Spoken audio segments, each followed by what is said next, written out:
हैं 270 electoral votes की जरूरत थी अमेरिका का राष्ट्रपति बनने के लिए डोनाल्ड ट्रंप और कमला हैरिस दोनों को, और डोनाल्ड ट्रंप ने यह बाजी मार ली और काफी अंतर से। जितना आज वोटों की गिनती से पहले बोला जा रहा था कि यह चुनाव बहुत नजदीकी होगा, बहुत करीबी कांटे का मुकाबला होगा, जब नतीजा आया तो उतना करीबी मुकाबला नहीं दिखा, क्योंकि जो भी स्विंग स्टेट्स थी या जिनके बारे में कहा जा रहा था किसी भी ओर जा सकती हैं, वो सारी स्टेट्स डोनाल्ड ट्रंप या तो लीड कर रहे हैं या वो जीत चुके हैं। कमला हैरिस को रात को अपने समर्थकों के सामने आना था, लेकिन वो नहीं आई। और जब वहां पर चूंकि टीवी चैनल्स पहले कॉल कर देते हैं इलेक्शन कौन जीत रहा है, जब ये क्लियर हो गया कि डोनाल्ड ट्रंप 270 इलेक्टोरल वोट्स जीत रहे हैं, उसके बाद वो अपने समर्थकों के सामने आए। उन्होंने कहा कि हमने आपसे जो भी वादे किए वो वादे पूरे करेंगे, ये मेरे इस सरकार का एक ही मोटो रहेगा। और इसके अलावा उन्होंने कहा कि अमेरिका को एक बार फिर महान बनाना है, आपकी नौकरियां वापस लेकर के आनी है, गरीबों का टैक्स बचाना है, ये मैंने आपसे वादा किया था वो पूरा करेंगे। सुनहरा युग, उन्होंने कहा कि ये सुनहरा युग होगा अमेरिका का, अब जो ये 4 साल आप ट्रंप की सरकार देखने जा रहे हैं। एकता की बात उन्होंने एक बार फिर कही, क्योंकि बहुत से लोग ट्रंप जब पिछला चुनाव हारे थे उसके बाद उनकी पार्लियामेंट के ऊपर जिस तरीके से ट्रंप समर्थकों ने एक तरीके से धावा बोल दिया था, बहुत से ट्रंप के अपने समर्थक उस बहुत से बात से नाराज हो गए थे। लेकिन आज जो बात बहुत पुरानी दिखाई दे रही है, डोनाल्ड ट्रंप अमेरिका के अगले राष्ट्रपति होंगे। वहां की प्रक्रिया थोड़ी जटिल है, तो अगले साल जनवरी में उनकी ताजपोशी होगी और उनको शपथ दिलाई जाएगी, तब तक वो प्रेसिडेंट इलेक्ट कहलाएंगे। लेकिन डोनाल्ड ट्रंप का चुना जाना दुनिया के लिए कितनी बड़ी घटना है और भारत के लिहाज से उनकी प्रेसिडेंसी कैसे रहने वाली है, कमला हैरिस और डोनाल्ड ट्रंप के बीच में से भारत के लिए बेहतर राष्ट्रपति अमेरिका का कौन साबित होता, अब क्योंकि ट्रंप तो राष्ट्रपति होने जा रहे हैं, तो इस पर हम लोग बात करेंगे। कहानी कुर्सी प्रोग्राम का वक्त है। इस वक्त हमारे साथ चारों मेहमान हमारे मौजूद हैं, हर्षवर्धन त्रिपाठी जी, विजय त्रिवेदी जी, अवधेश कुमार जी, समीर चौगांवकर साहब। ट्रंप को सुना, आपका बहुत स्वागत है आप सबका। त्रिपाठी जी, ट्रंप को आपने सुना, अब सीधा सा सवाल है, हम तो अपने मतलब की बात करें, भारत के लिए खबर कैसी है, ट्रंप अगले राष्ट्रपति अमेरिका के होंगे? मोदी का दोस्त जीत गया, इससे शानदार खबर क्या होगी? सबसे अच्छी बात तो यही ना कि हमारा जो नेता है उसका दोस्त है। अब इस अंदाज में कहना थोड़ा सा शायद सुनते हुए नहीं ठीक लगे, लेकिन अमेरिका में भी और भारत में भी ये साफ साफ माना जा रहा था कि नरेंद्र मोदी का दोस्त डोनाल्ड ट्रंप जीतेगा या वो लिबरल्स की जो चहेती कमला हैरिस है वो जीतेगी।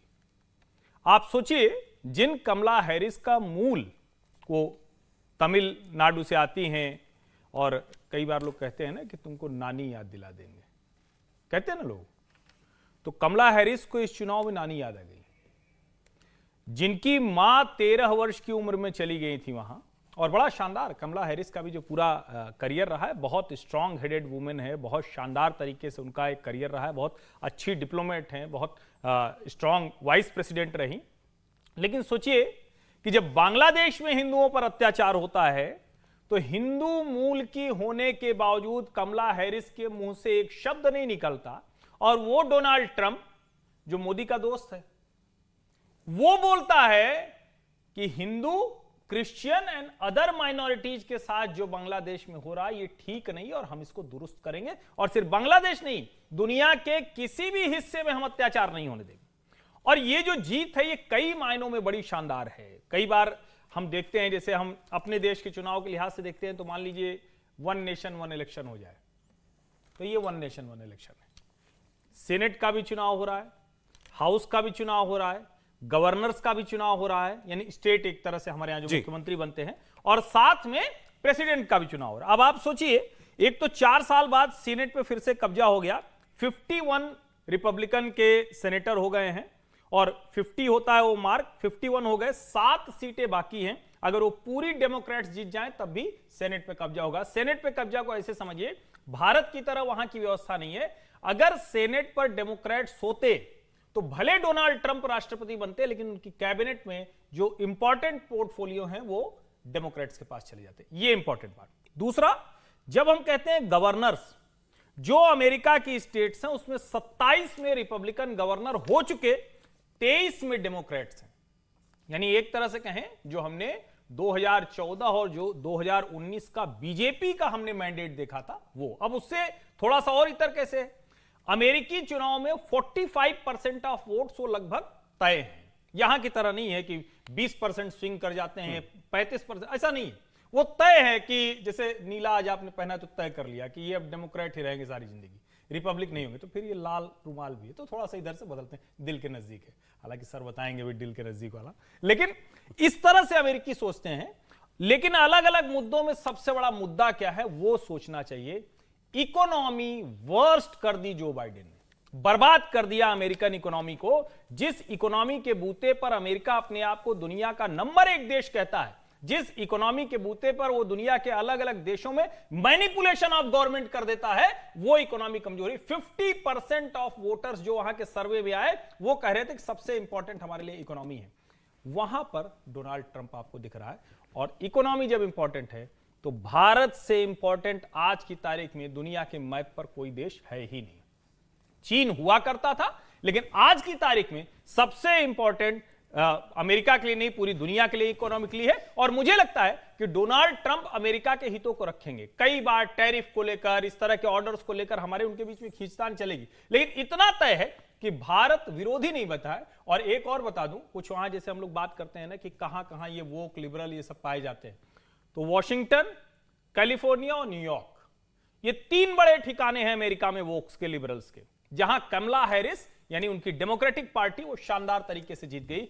इसके अलावा पूरा अमेरिका, एक हिस्से पे आपको दिखेगा वॉशिंगटन और ये कैलिफोर्निया, और इधर आपको दिखेगा न्यूयॉर्क, बीच का पूरा हिस्सा लाल लाल वो डोनाल्ड ट्रंप के साथ है। जैसे अगर आप भारत के हिसाब से देखें तो कुछ उसी तरह की स्थिति दिखती है, यह भी समझना जरूरी है। अब बहुत से लोगों को वहीं पर जो टीवी चैनल्स में बहस चल रही है उनको मैं सुन रहा था, उनका एक कहना था कि अगर जो बाइडेन जिन्होंने अपनी कैंडिडेचर वापस ले लिया और अपने वाइस प्रेसिडेंट को प्रेसिडेंट के दौड़ में उन्होंने रखा, अगर वो इनको वाकई राष्ट्रपति बना देते तो शायद ये उससे बेहतर करती हुई दिखती जो इस वक्त दिखाई दे रहा है। क्योंकि लोगों के मन में ये बात चली गई जो डोनाल्ड ट्रंप बार बार कह रहे थे कि जो बाइडेन जो है वो असली राष्ट्रपति है ही नहीं। विजय जी, बिल्कुल ठीक बात है। पहले ट्रंप साहब की बात कर लें कि एक तो इस जीत में, जैसे अभी चर्चा हुई कि मोदी के मित्र हैं, वो तो जाहिर है उसमें कोई बात नहीं है, लेकिन इस जीत में भारतीयों का हिस्सा बड़ा है। ज़्यादातर जो हिंदुस्तानी अमेरिका में रह रहे हैं, प्रवासी भारतीय हमारे, वो और महिला वोटर, उन दोनों ने डोनाल्ड ट्रंप का साथ दिया। महिला तो कह रहे थे कमला हैरिस के साथ जाएंगे। दोनों ही समझ रहे थे, कमला हैरिस के लिए इंडियंस को भी हम लोग समझ रहे थे, मतलब वहां पर जो लोग समझ रहे थे, लेकिन दोनों ने उनका बड़ा साथ दिया है ट्रंप का। उस चुनाव को हिंदुस्तान के नजरिए से देखें तो 2 बातें समझिए कि अमेरिका में डोनाल्ड ट्रंप क्यों जीते। उनके 2 स्लोगन्स हैं, एक है यूएस फर्स्ट और एक है मागा, मेक अमेरिका ग्रेट अगेन। इसका मतलब चाहे हिंदुस्तान हो, हिंदुस्तान की सरकार को देखें या अमेरिका की सरकार को, मैं उस कंपैरिजन के देख रहे, दोनों जगह भारत में मोदी सरकार का नारा क्या है, नेशन फर्स्ट, है ना। तो इसका मतलब एक नेशनलिटी का जो पूरा फॉर्वर है वो दुनिया में इंपॉर्टेंट हो गया। सबसे इंपॉर्टेंट है कि आप अपने मुल्क के साथ खड़े हैं या नहीं खड़े हैं। नेशनलिस्ट जैसे कहना चाहिए, तो वो नेशनल फॉर्वर, नेशनलिस्ट जो कहे, वो उनकी बड़ी जीत है, उसका एक बड़ा कारण वो बने हैं। और शायद वही यूएस फर्स्ट और ये मागा का जो कैंपेन है वो वहाँ रहने वाले ज़्यादातर हिंदुस्तानियों को पसंद आया, क्योंकि वो यहाँ पर उसी विचारधारा को सपोर्ट कर रहे हैं। ठीक है, तो एक बड़ी जीत का कारण ये भी हुआ कि वहाँ पर ट्रंप साहब को इस तरह से मौका मिला। 100 मेरे ख्याल से कितने हो गए, 132 ईयर्स, 132 साल बाद अमेरिका में ये पहला मौका है कि कोई राष्ट्रपति जो फॉर्मर प्रेसिडेंट है वो दोबारा से राष्ट्रपति बना है। 1892 में ग्रोवर क्लीवलैंड बने थे, वो पहले 84 में बने थे, फिर 88 में, मतलब 1888 में हार गए, और फिर 1892 में वो दोबारा राष्ट्रपति बने, फॉर्मर प्रेसिडेंट। कमबैक कह रहे हैं, इसलिए इसको कमबैक कह रहे हैं। तो मतलब 132 साल बाद ये हुआ। हालांकि कमला हैरिस बनती तो 236 साल के अमेरिकी लोकतंत्र के इतिहास में पहली महिला राष्ट्रपति होती। और अब हिंदुस्तान के नजरिए से देखें इनको, तो एक दोस्ती है, एक बेहतर रिलेशनशिप है मौजूदा सरकार के साथ, प्रधानमंत्री के साथ उनका एक पर्सनल रैपो है। लेकिन 2 चीज़ें जिसमें 2 बड़े चिंता के विषय हमारे पास हैं। एक है ट्रेड, जिसमें वो टैरिफ की बात बार बार कर रहे हैं, 20% टैरिफ की बात कर रहे हैं, यूएस की बात कर रहे हैं। एक जो वीज़ा का जो मसला है हिंदुस्तानियों का, H1B1 वीज़ा, उसकी हमें बड़ी चिंता है। और तीसरी बात जो अभी ट्रंप साहब ने कही वो थे इलीगल माइग्रेंट्स की, अवैध जो वहाँ पर प्रवासी घुस रहे हैं, घुसपैठियों की। तो हमारे यहाँ भी हमारे यहाँ भी उसका घुसपैठियों का है, लेकिन वहां पर बड़ा मुद्दा अमेरिका में हमारी चिंता ये होनी चाहिए कि अमेरिका में सबसे ज्यादा अवैध घुसपैठिए हिंदुस्तानी है। 7.5 सबसे लाख, ज्यादा? सबसे ज्यादा 7.5 लाख अवैध घुसपैठिए हैं इस समय अमेरिका में। क्योंकि वो तो दक्षिण अमेरिकी मतलब लैटिन कंट्रीज की बात करते हैं। नहीं, लैटिन अमेरिकन अमेरिका में countries की। करीब करीब 7.5 लाख है और 90,000 अवैध घुसपैठिए हर साल हिंदुस्तान से अमेरिका पहुंच रहे हैं। अच्छा, तो उनके साथ ट्रंप का क्या बर्ताव होगा, ट्रंप सरकार का, ये एक मोटी चिंता की बात है। वो तो सीधे कहते हैं डिपोर्ट करेंगे हम। हाँ, डिपोर्ट करें। अब खैर वो तो इलेक्शन कैंपेन में अलग तरीके से चलता है। डिपोर्ट हम यहाँ भी कर रहे हैं, वहाँ भी कर रहे हैं। डिपोर्ट करना इलेक्शन कैंपेन का हिस्सा होता है।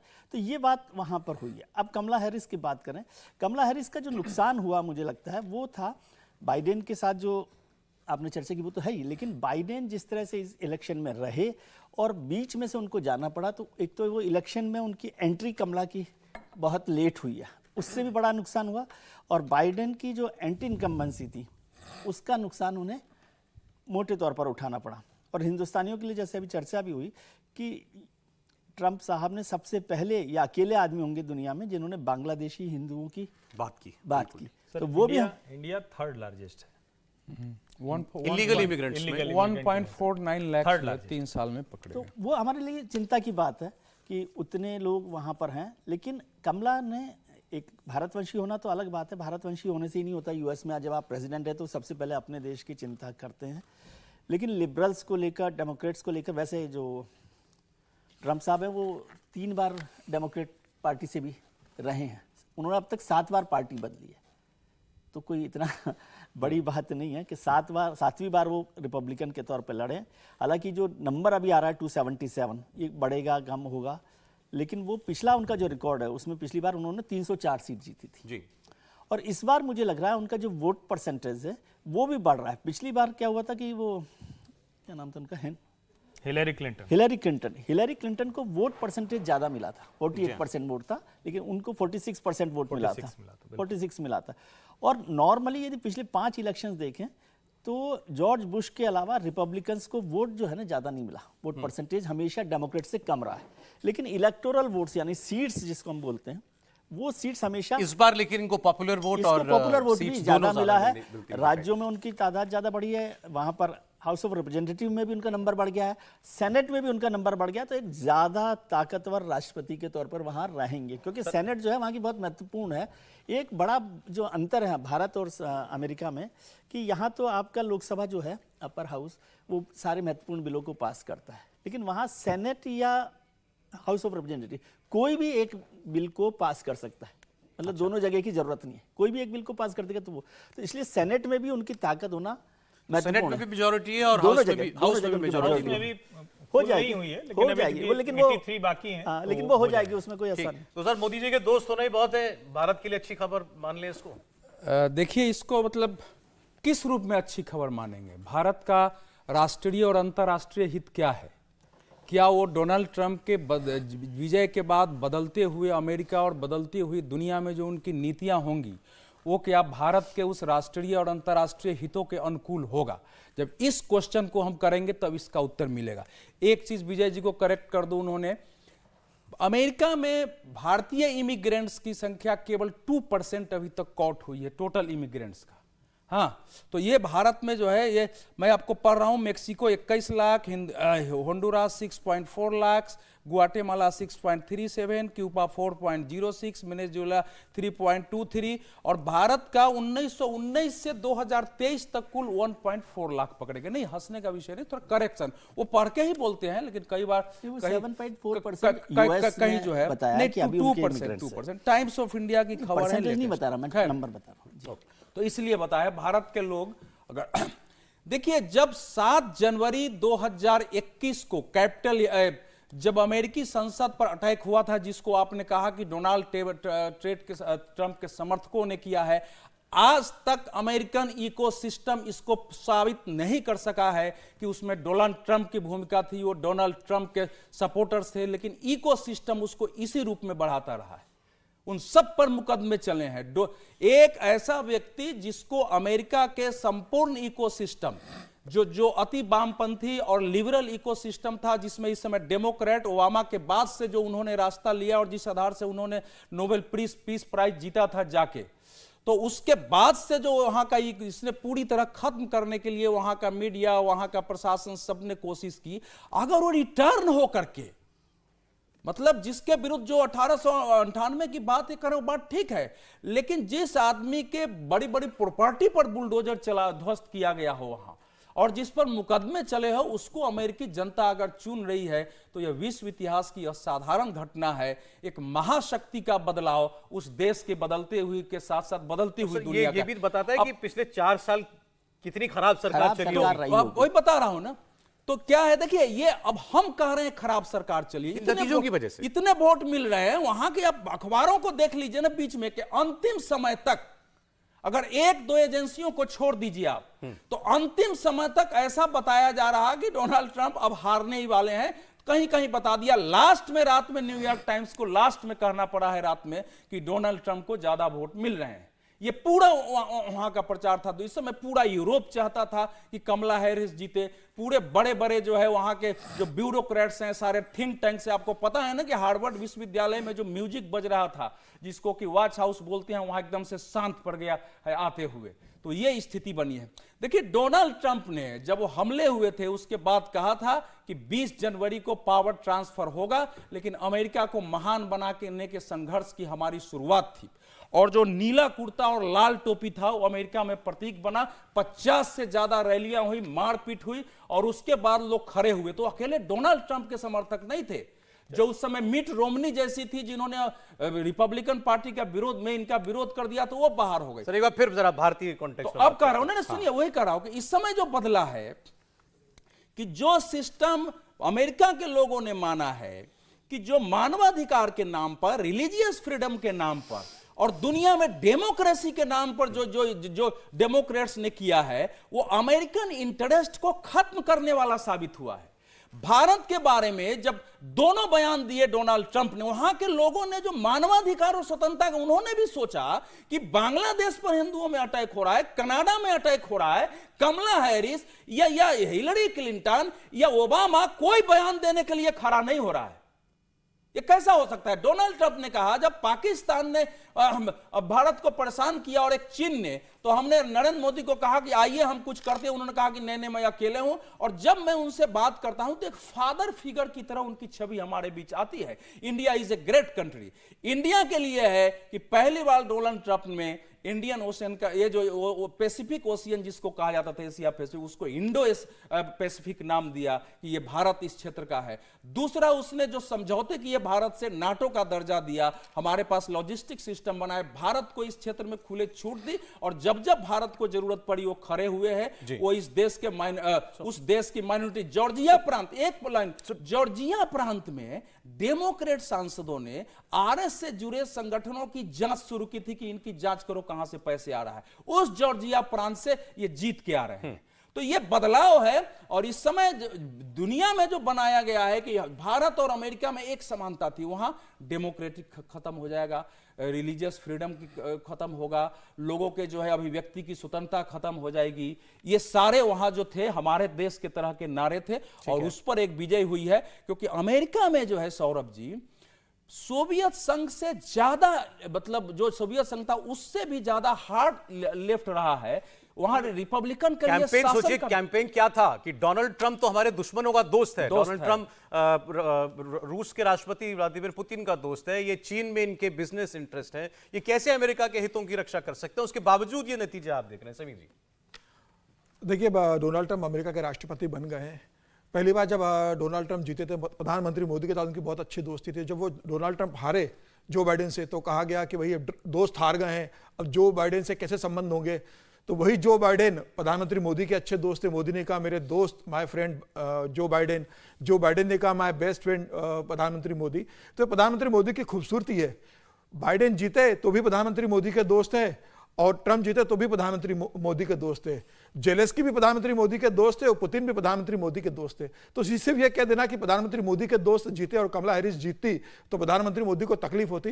प्रधानमंत्री मोदी का जो है सबका साथ सबका विकास, और पूरी दुनिया में सबको साथ लेके चलना।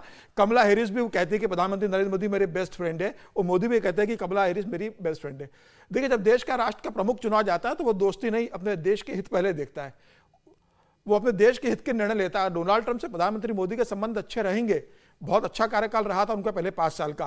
और जो बाइडेन ने जिस तरीके से कार्यकाल चलाया एक डेमोक्रेटिक के रूप में, डेमोक्रेटिक पार्टी की जो हार हुई उसके लिए जो बाइडेन खुद जिम्मेदार है। इस बुरी तरीके से हार जो उन्होंने कार्य किया, अगर वो बहुत पहले अगर कमला हैरिस को अगर घोषित कर देते कि भाई वो राष्ट्रपति का चुनाव लड़ेगी, तो मुझे लग रहा है कमला हैरिस को थोड़ा समय मिलता और वो दौड़ में आ पाती। जिस तरीके से जब लगा कि जो बाइडेन जब राष्ट्रपति के उम्मीदवार बने, वो कहा कि भाई आपको तो डोनर्स ही नहीं मिल रहे, सब कह रहे कि आप बुरी तरीके से हारोगे, और जब तय हो गया कि आपकी बुरी हार होगी तो वो खुद दौड़ से बाहर हुए। उसके बाद कमला हैरिस को आप लेकर आए।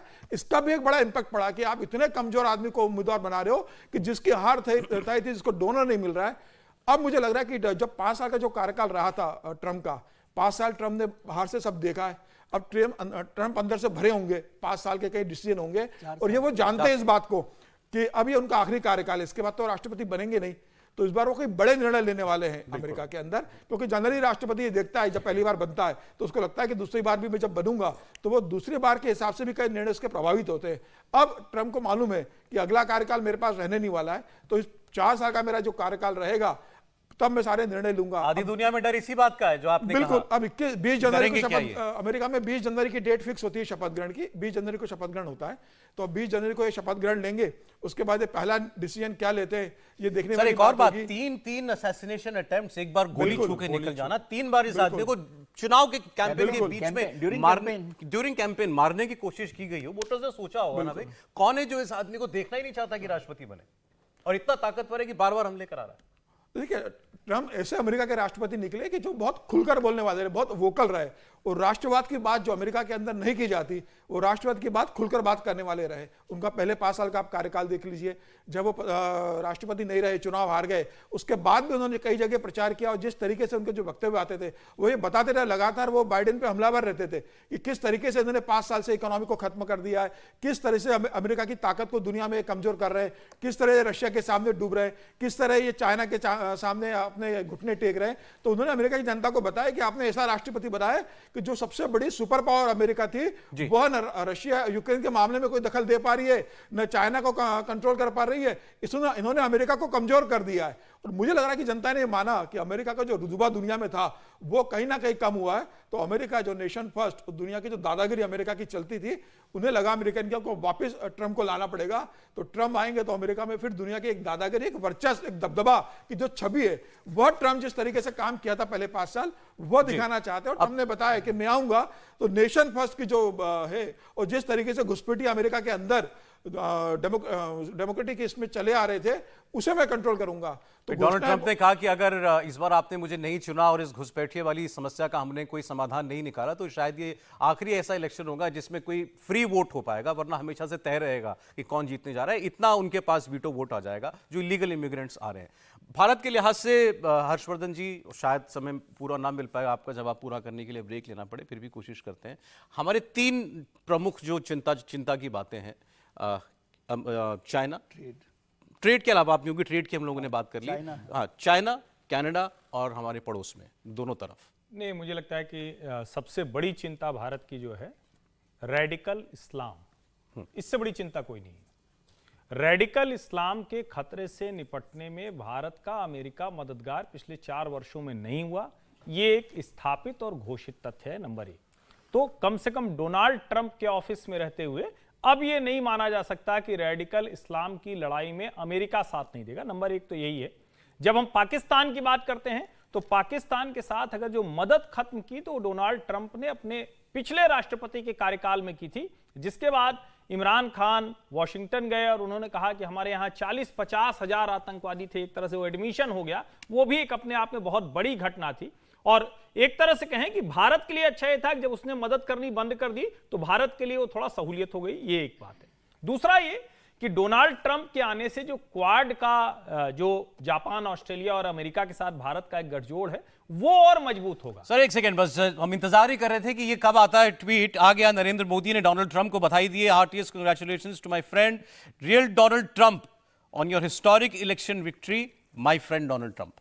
और as you build on the successes of your previous term, I look forward to renewing our collaboration to further strengthen the India-US comprehensive global and strategic partnership. Together, let's work for the betterment of our people and to promote global peace, stability and prosperity.